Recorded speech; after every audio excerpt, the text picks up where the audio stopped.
Coucou tout le monde, avant que je commence mon petit bilan lecture, je tiens à vous souhaiter une agréable année 2020, une très très bonne année 2020, donc surtout la santé, et plein de bonnes lectures à vous durant cette année. Donc j'ai lu, moi, pendant ces vacances, 5 livres que je vais vous présenter. Donc je vous quittais la dernière fois avec Donato Carissi, Le jeu du chuchoteur chez Calman Lévinoir. Donc là, dans celui-là, on est avec une famille qui vit recluse dans une maison et un soir d'orage, la mère de cette famille appelle la police paniquée. Elle dit aux policiers qu'il y a un homme qui est devant chez eux et qui attend. On ne sait pas quoi. Donc elle est un peu paniquée, elle demande à la police de venir. Malheureusement, la police, avec cet orage et les catastrophes qui en découlent, ne pourra pas venir tout de suite. Ils vont attendre le lendemain matin avant d'arriver. Le problème, c'est que quand ils arrivent le lendemain matin, ils voient qu'il y a eu un massacre dans cette maison. Il y a du sang partout. Mais pas de corps, pas ni des parents ni des enfants. Du coup, ils se posent beaucoup de questions, ils commencent un peu à enquêter, à voir les indices qu'il y a, et ils arrivent à retrouver le coupable, ils pensent. Sauf que ce coupable est assez mystérieux, c'est un homme qui a sur lui plein de tatouages, de nombres, de chiffres, enfin plein de... voilà. Sauf que à un moment donné, les enquêteurs remarquent qu'il y a sur son avant-bras le nom de Mila Vasquez sur lui. Et il se pose la question pourquoi est-ce que cet homme, qui ne connaît pas Mila, aurait son prénom de tatoué sur son bras. Du coup, la juge en charge de cette enquête va voir Mila chez elle et elle lui demande de regarder le dossier, juste de le regarder. Mila regarde le dossier et se rend compte que ça l'intrigue quand même. Elle voit des choses que les enquêteurs n'ont pas vues, du coup elle décide d'aller directement voir la juge au commissariat. Et là, il lui propose d'aller voir directement en face à face le coupable, hein, le meurtrier de cette famille. Ce qu'elle fait, et là, n'ayant pas parlé aux policiers, ils ont peur qu'ils ne parlent pas à Mila. Ce qui va se passer est assez étrange, vu qu'il finit par, à un moment donné, parler à Mila, et il lui dit juste un mot, énigma. Ce qui est assez étrange vis-à-vis de Mila. Et là, l'enquête va partir crescendo au fur et à mesure, hein, les indices vont pleuvoir. Mila va enquêter malgré elle. Elle va retourner dans son ancien bureau au Limbe, vu que Mila enquêtait sur des enlèvements d'enfants, d'ados et d'adultes. Donc voilà, donc c'est tout son passé qui va revenir auprès d'elle. Et elle va se rendre compte qu'en fait, le tueur de cette famille n'est autre qu'un autre chuchoteur. Et donc elle va essayer de comprendre pourquoi est-ce que le chuchoteur a fait appel à elle, pourquoi elle en particulier. Ce qu'il faut savoir aussi, c'est que dans l'histoire, la fille de Mila va se faire kidnapper. Et du coup, ce qui va renforcer l'enquête de Mila, hein, pour trouver le coupable, parce qu'elle recherche aussi en même temps sa fille et le kidnappeur. Et donc du coup, cette histoire va aller crescendo. On parle, la thématique de ce livre, c'est surtout Internet. Alors je sais que par rapport à d'autres auteurs, on en a déjà beaucoup parlé. Moi, ça ne m'a pas dérangé. Donc on va parler des méfaits d'Internet, des méfaits de la réalité virtuelle en particulier. Ce que les gens peuvent, comment les gens peuvent devenir accros à tous ces jeux de réalité virtuelle, comment de gentilles personnes ils peuvent passer de personnes commettant des crimes, des atrocités. Donc on va parler assez de ça. À un moment donné, on va savoir pourquoi la famille a été tuée et qui a tué cette famille. Moi j'ai été assez, je suis tombée de haut quand j'ai su qui avait tué cette famille. Je suis vraiment tombée de très très haut. Et à la fin, alors à la fin, on a beaucoup de tweets, beaucoup de surprises, de révélations qui s'enchaînent en fait. Alors je sais qu'il y en a beaucoup qui n'aiment pas ça. Moi personnellement, ça ne m'a pas non plus dérangé par rapport à ça. Mais la fin suggère une suite. Donc voilà, donc si vous avez aimé Le Chuchoteur, L'écorché, La fille de papier et le cinquième je ne sais plus, vous aimerez Le jeu du chuchoteur. Après, moi, j'ai beaucoup aimé celui-là, même si je n'ai pas lu Le Chuchoteur et les autres livres, ça ne m'a pas beaucoup dérangé. Vous pouvez le lire à part si jamais vous ne l'avez pas lu, parce qu'on dans l'histoire, on rappelle un peu ce qui s'est passé par rapport au passé de Mila, hein, par rapport au père de sa fille, par rapport à sa fille, au caractère de Mila, à ses petits soucis à elle. Donc voilà, donc si vous avez aimé Donato Carissi, Le Chuchoteur, vous aimerez Le jeu du chuchoteur chez Calman Lévy-Noir. Donc après avoir lu ça, j'ai lu le nouveau Nicolas Begley, L'île du diable, chez XO Éditions. Alors moi j'avais beaucoup aimé Le Cri, j'avais un petit peu moins aimé Le Complot, et là j'ai adoré L'île du diable. Faut savoir que Nicolas Begley fait beaucoup de livres sur des faits historiques. Et là, ce livre-là en fait aussi partie. Parce que là, on va être sur un fait historique qui s'est passé pendant la Seconde Guerre mondiale par rapport à Staline. Il a, comment dire, arrêté beaucoup de personnes qui étaient contre lui. Et il les a mis sur une île, l'île du diable donc. Et il leur a laissé pour seule nourriture des sacs de farine par famille, ou par individu, avec 2 soldats en faction qui les surveillaient. Donc après, à vous de deviner ce qui s'est passé sur cette île et pourquoi on l'appelle l'île du diable. Donc là, dans cette histoire, on va retrouver Sarah. Sarah qui vient de sortir de prison. On lui apprend que son père est décédé, qu'on l'a assassiné et qu'on l'a tué d'une façon atroce. Elle va aller chez ses parents et là, elle va voir l'atrocité donc. Et donc d'indice en indice, elle va se rendre compte que son père a caché un terrible secret qui lui est arrivé dans son passé, hein, donc par rapport à l'époque de la Seconde Guerre mondiale. Voilà. Donc on va se rendre compte que le père n'y est pas pour rien par rapport à l'histoire de l'île du diable. Et donc voilà, donc l'histoire va aussi, comme le jeu du chuchoteur, monter crescendo. On va aller de révélation en révélation, de suspense en suspense. Donc voilà, donc moi j'ai beaucoup aimé cette histoire. On va aussi retrouver dans cette histoire Christopher, qui est le compagnon de Sarah, qui lui va enquêter sur le passé de Sarah, mais par rapport à une autre histoire qui date d'avant leur rencontre. Apparemment, Sarah serait accusée d'avoir tué un petit garçon.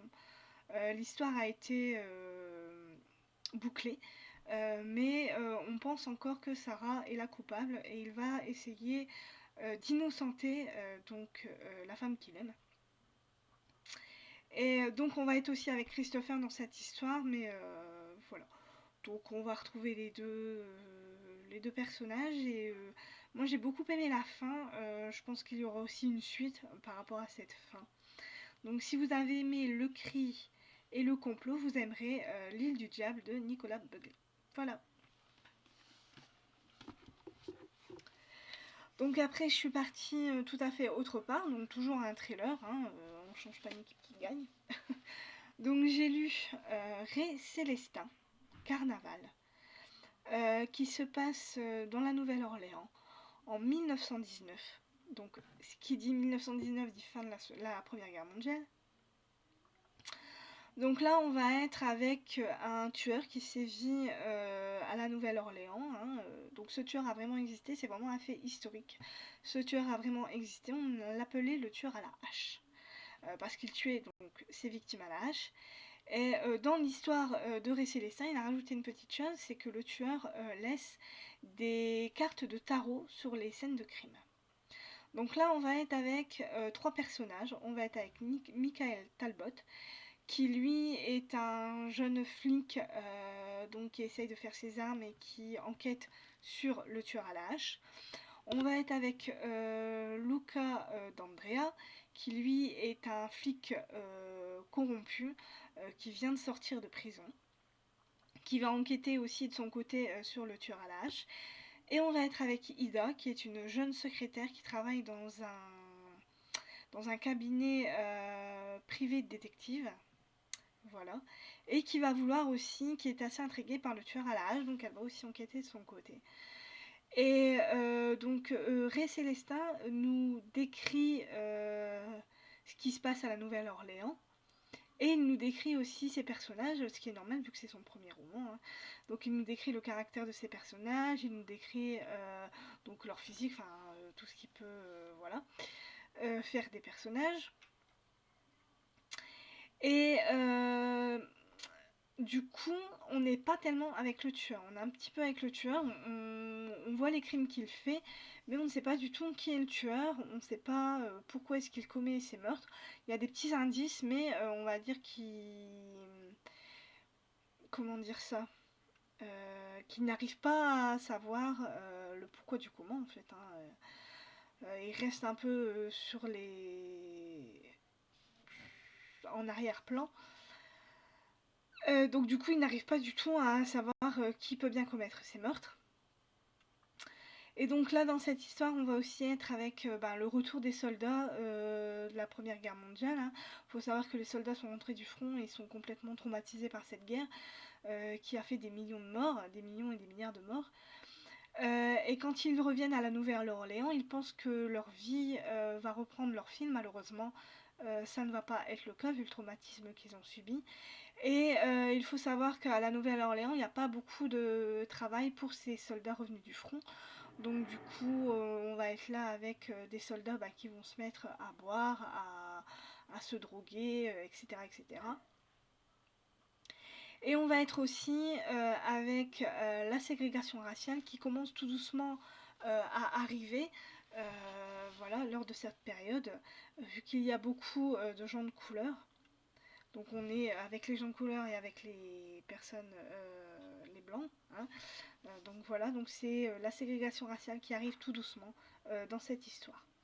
Donc moi j'ai bien aimé cette histoire, je l'ai trouvée un petit peu longue.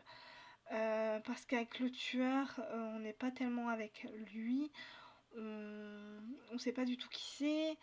Ray Célestin nous décrit beaucoup ses personnages, leur vie, leur caractère, comment est-ce qu'ils vivent dans cette situation-là.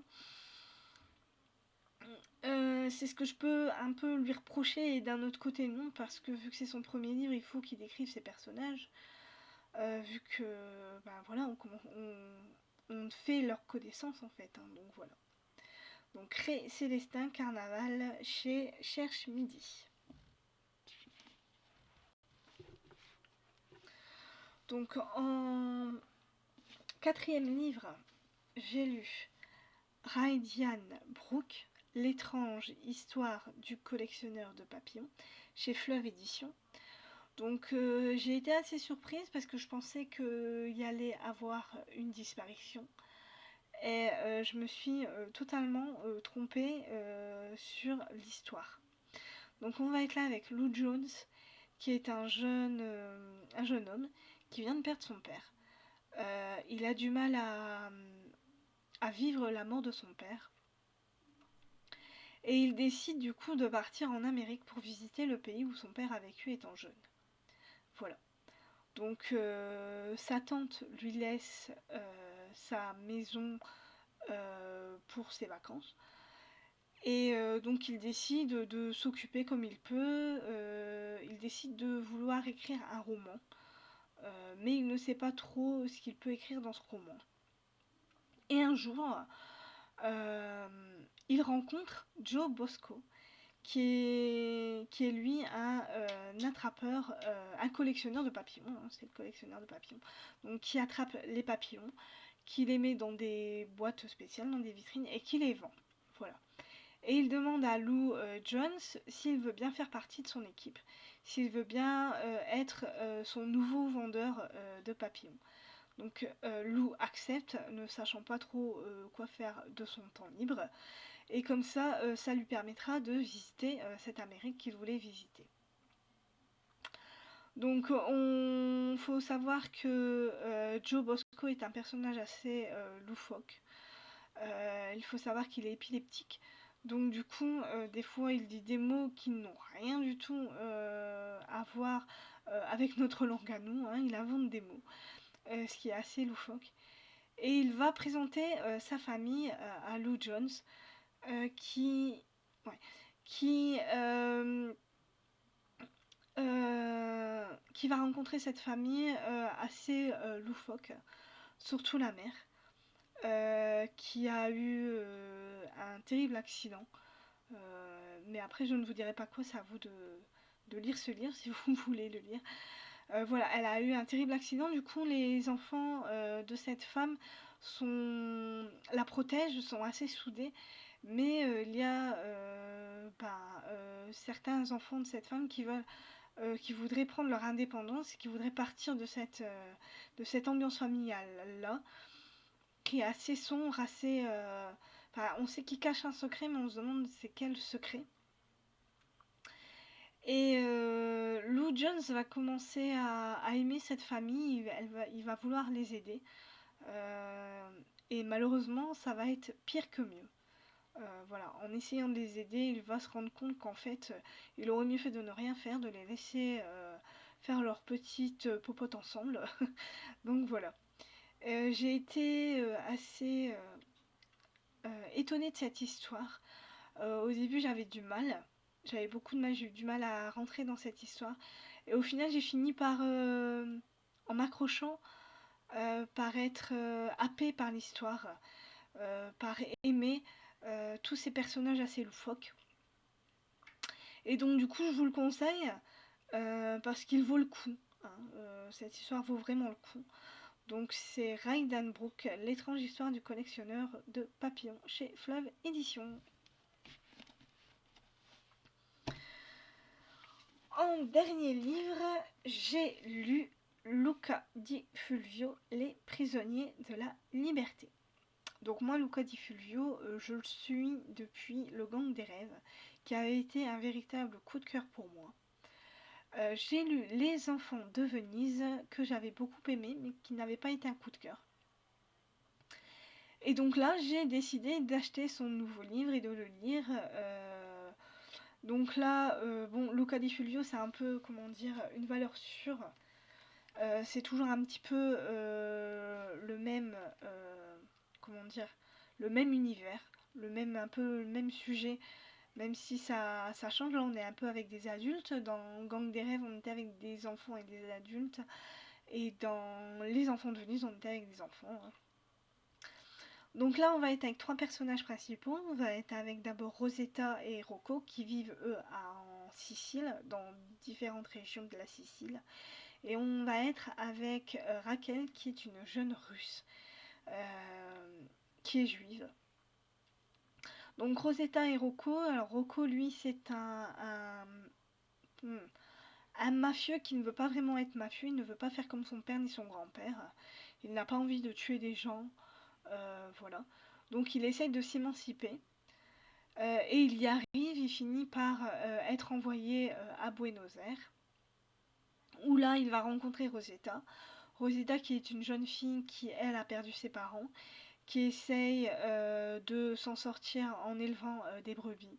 Malheureusement pour elle, on va égorger ses brebis, toutes ses brebis.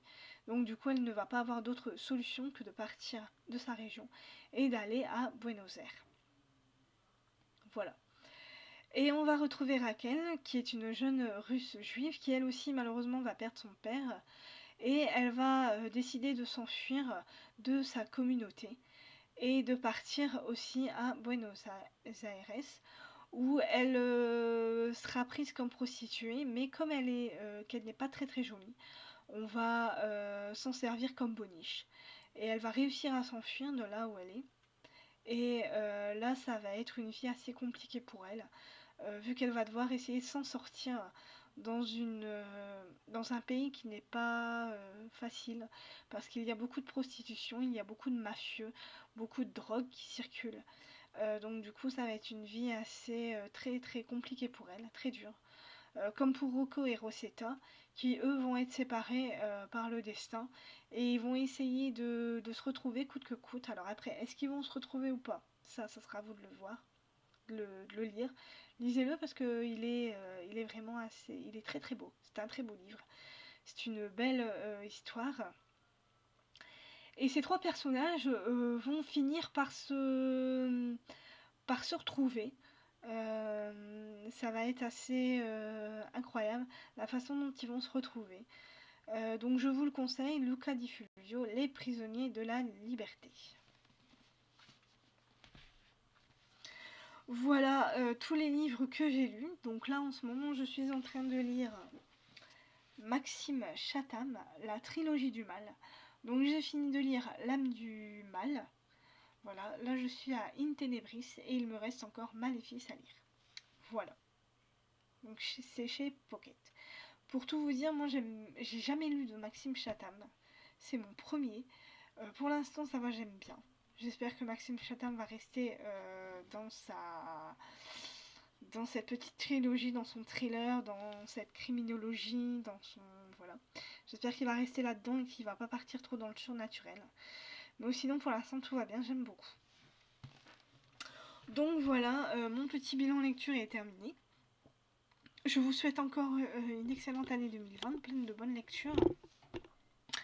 Et je vous dis donc à plus tard pour un nouveau bilan lecture. Il me reste encore pas mal de livres à lire, j'en ai encore une, deux, trois, ouais j'en ai encore une dizaine à lire.